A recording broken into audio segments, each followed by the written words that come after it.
Jhana is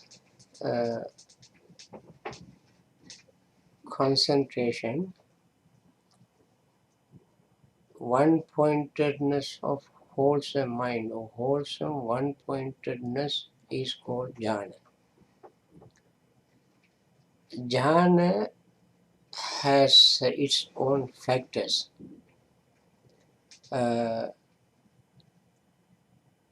In order to attain jhana, one has to overcome hindrances like greed, anger, sleepiness and drowsiness, restlessness and worry, and doubt. When these are called five hindrances, they are called hindrances because they hinder, they obstruct the gaining of concentration. Therefore, one has to overcome them in order to attain jhanas.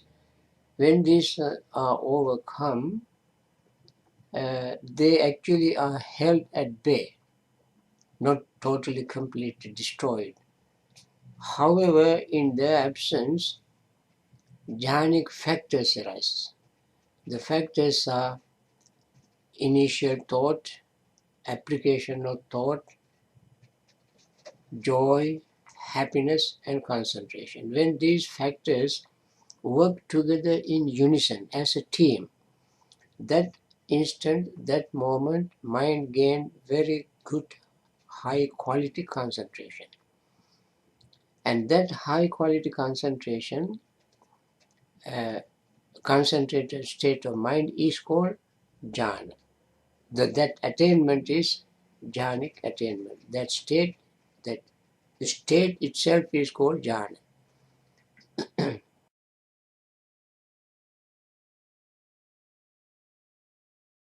Anybody can attain jhana, provided the person has time and is dedicated to the practice and do it regularly, consistently in sitting posture.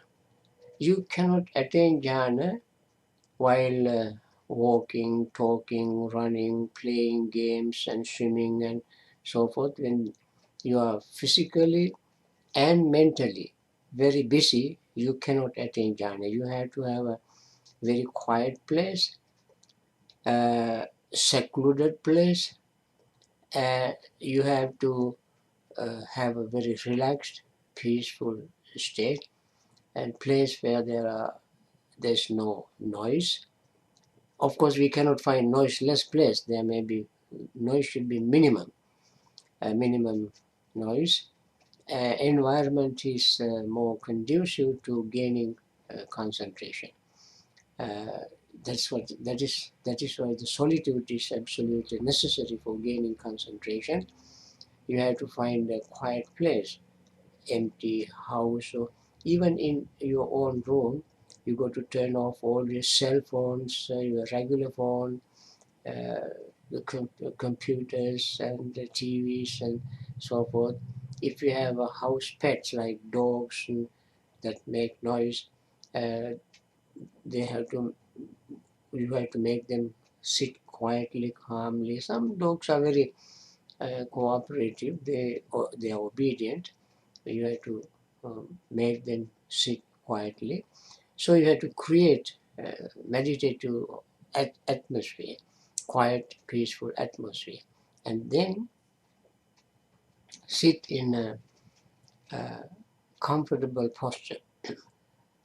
Among comfortable posture, the best, of course, is the lotus posture, which is called diamond posture. Once you set in that posture, uh, you have to close your eyes and focus. You have to make a sort of a contour survey of your body to see, to become aware of where the body, where the head is, where the shoulders are, how straight the body is.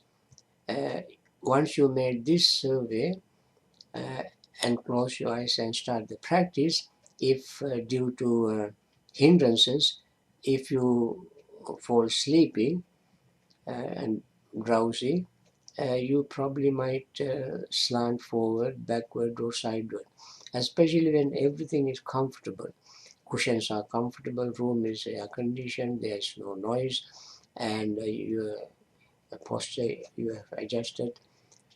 So even you have a very sort of a dehumidifier, or if it is a humid day, you may have a dry days, you may have humidifier, you know, day with a lot of humidity, you may have dehumidifier and so forth. All these are working very smoothly to make everything quiet and calm and peaceful. The posture is quiet. And that is the atmosphere where you can practice jhana. As I said, when you keep the body straight, you have to have a subject for jhana to gain jhana. There are various subjects. The easiest one we recommend is your own breath. You close your eyes, focus your mind on the breath, and take few deep breaths to notice the sensation of breath. You may feel the sensation of breath somewhere in your nasal area. You don't have to force to look for the place where the breath touches. In order to gain concentration, however, you have to find one single spot where the breath touches when you breathe in and out to focus your mind on.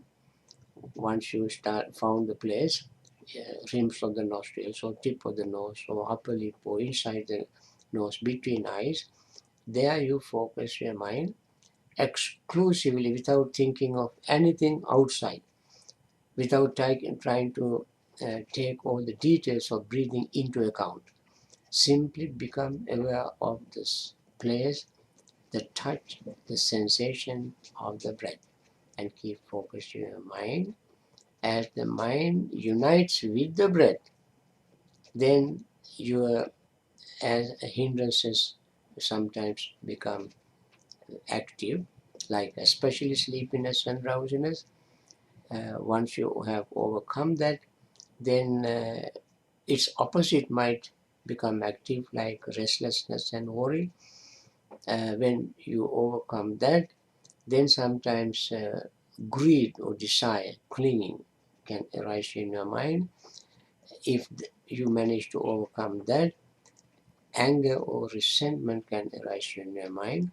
When you have overcome all of them, you may still have certain doubts.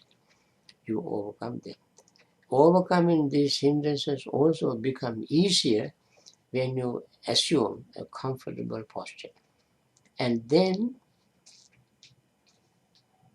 initial thought arises. Initial thought is the thought of friendliness, compassion, and letting go.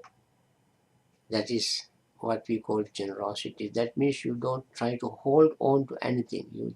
Whatever arises, you can see it passes away. So you let it pass away. Don't try to stop it. Don't try to hang on to it. These three types of wholesome thoughts begin to arise in a very systematic way. Systematic way means very without any hindrances, without any difficulties. For instance, generosity is against the greed. That is one hindrance. And then compassion is against cruelty. That also part of the hindrance of hatred. And then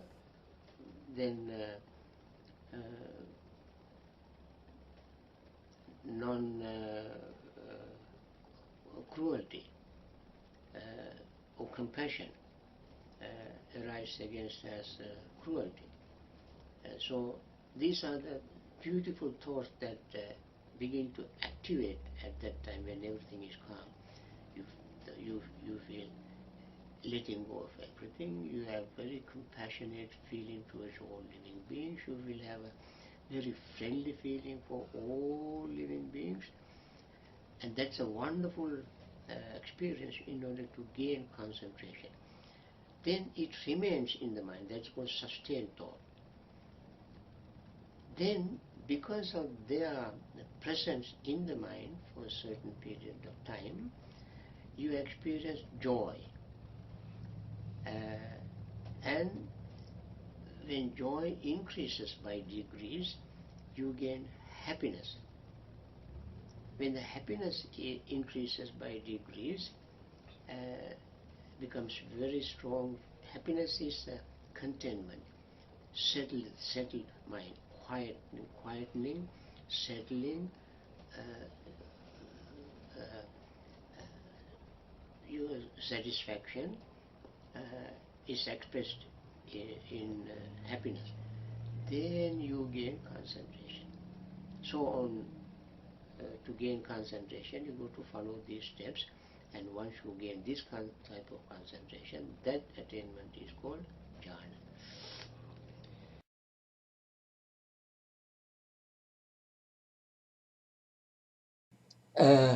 Jhanic concentration is necessary. That means a high quality of concentration. This concentration you gain also when you have hindrances, overcome hindrances. With the hindrances, you cannot attain liberation or enlightenment, even the stream entry. Even for attaining stream entry, you have to have a high quality concentration. That may be jhana, that may not be jhana.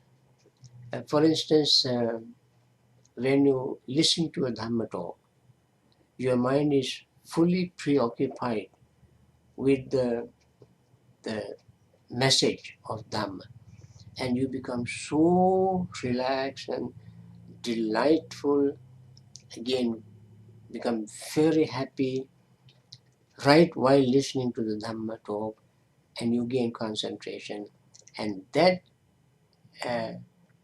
puts you on the track of attaining stream entry. So, but with the jhana, attainment of stream entry and so forth is easier. Without jhana, you have to have a previous meditative experience. If you have not done any meditation to cleanse your mind, purify your mind, to understand the Dhamma as it is taught, you cannot gain concentration, or you cannot attain stream entry.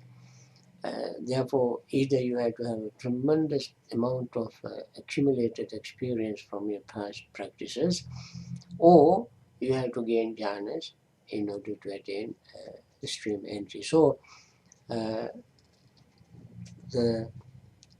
jhanic attainment itself is not necessary for the attainment of the stream entry, but the concentration has to be of high quality, almost like jhanic concentration.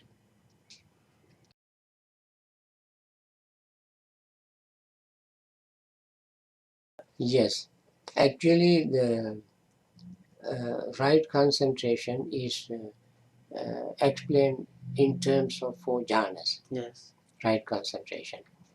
So there's a truth in it. Now, as I said, at least you have to have a jhanic concentration to attain stream entry. The jhanic concentration is samma samadhi. Samma, what you call last step of the Noble Eightfold Path, samma samadhi. Samma samadhi in the perfect sense, fullest sense, of course, is the attainment of 4 jhanas. Even to gain this high quality right concentration, high quality concentration without jhana, you have to follow the Noble Eightfold Path in order to gain right concentration. So after following the Noble Eightfold Path, you are ready for attaining a stream entry at the time when the mind is very highly concentrated. So it is, we have many examples in practical Buddhist life, lay people's life or monks' lives, who have listening, who have listened to the Dhamma and attained enlightenment, stream entry and so forth. Like Bhaya Daruchirya, Upali, Anya Kondanya, and so forth. While Buddha was giving the sermon, by the end of the sermon, they all attain stream entry and even sometimes Arahanthood some attain. But they develop their mind, they have practiced Noble Eightfold Path so many times for so long, and now their mind is so clean and pure and strong and powerful. They have this quality of right concentration, of course, of at least the fourth jhanic concentration. There's one discourse called Atthaka Nagara Sutta in Majjhima Nikaya. In that sutta, Venerable Ananda has pointed out or given instruction to Nagara, his name, to attain stream entry from the first jhana. So some commentators like Buddhaghosa say you need excess concentration very, very highly developed and very close to attainment of the first jhana. That level also is very pure level, strong, powerful level. But that is not as powerful as the concentration itself, and yet it is powerful enough to penetrate the truth or to attain stream entry.